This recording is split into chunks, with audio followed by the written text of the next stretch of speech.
इधर जोशीमठ के बाद उत्तराखंड के कर्णप्रयाग में भी कई मकानों में दरारें आने से लोग दहशत में आ गए।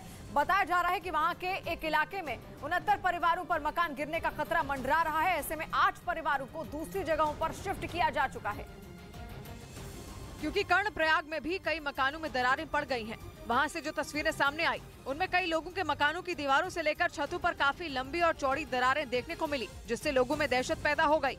उन्होंने इसके लिए वहां के ड्रेनेज सिस्टम और इलाके के नीचे की तरफ बनाई गई सब्जी मंडी को कसूरवार ठहराया। पानी को निकलने के लिए बड़ी दिक्कतें हैं। वहाँ रहने वाले लोगों को डर है कि कर्णप्रयाग में भी हालात जोशीमठ जैसा न बन जाए, क्योंकि वो वहाँ से दूसरी जगहों पर जाना नहीं चाहते।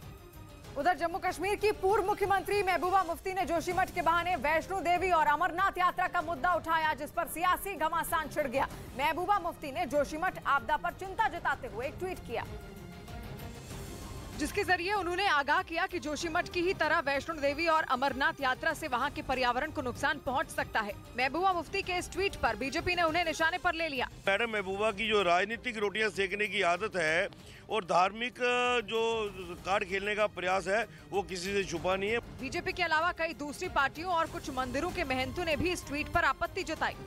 इस बीच पश्चिमी मीडिया ने दावा किया कि पूर्वी यूक्रेन में जंग लड़ रहे पुतिन के सैनिकों का हौसला टूट चुका है और इसीलिए वो वापस अपने घर लौटना चाहते हैं। दावा है कि जंग लड़ रहे रूसी सैनिक के ब्रिगेड कमांडरों ने एक सीक्रेट वोटिंग करवाई, जिसमें रूस के ज्यादातर सैनिकों ने एक सुर में घर वापसी की इच्छा जताई। यानी 11 महीने के करीब पहुंच चुकी जंग में पुतिन के सैनिक बुरी तरह पस्त हो चुके हैं। दावा है कि रूसी सेना के जवानों का हौसला इस तरह टूट चुका है कि वो बस किसी तरह अपने घर पहुंचना चाहते हैं। और इसकी वजह ये है कि रूस एक के बाद एक यूक्रेन के उन इलाकों को खोता जा रहा है जिन पर उसका कब्जा हुआ करता था। इसके साथ ही यूक्रेन के भीषण हमलों में अब तक बड़ी संख्या में रूसी सैनिकों की मौत भी हो गई, जबकि जो सैनिक यूक्रेन में जंग लड़ रहे हैं, कहा जा रहा है कि उनके पास जूते और कपड़ों की कमी हो गई है। और यही वजह है कि जब उन सैनिकों से पूछा गया कि वो जंग जारी रखना चाहते हैं या फिर अपने घरों को लौट जाना चाहते हैं, तो ज्यादातर सैनिकों ने घर वापस लौटने के पक्ष में वोट दिए। इस बीच रूस के एक मीडिया संस्थान ने दावा किया कि पिछले दिनों रूस में हाउ टू सरेंडर सर्च की संख्या में भारी उछाल गया, जिसके बाद माना जा रहा है कि ऐसा यूक्रेन में लड़ रहे रूसी सैनिकों की वजह से ही हुआ है।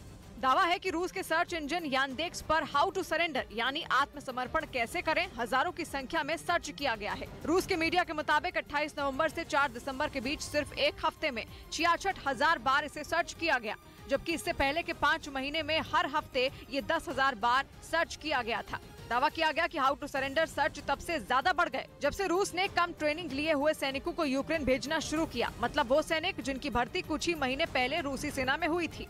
क्योंकि पश्चिमी मीडिया के मुताबिक पुतिन की सेना में सैनिकों की भारी कमी हो गई थी, जिसके बाद रूस में एक बड़ा भर्ती अभियान चलाया गया और फिर सेना में शामिल हुए उन लोगों को हथियार चलाने की ट्रेनिंग देकर जंग में उतार दिया गया, जो यूक्रेन के पलटवार से बुरी तरह घबरा गए हैं। और कहा जा रहा है कि ऐसे ही रूसी सैनिक जेलेंस्की की फौज के सामने घुटने टेकने के लिए तैयार हैं।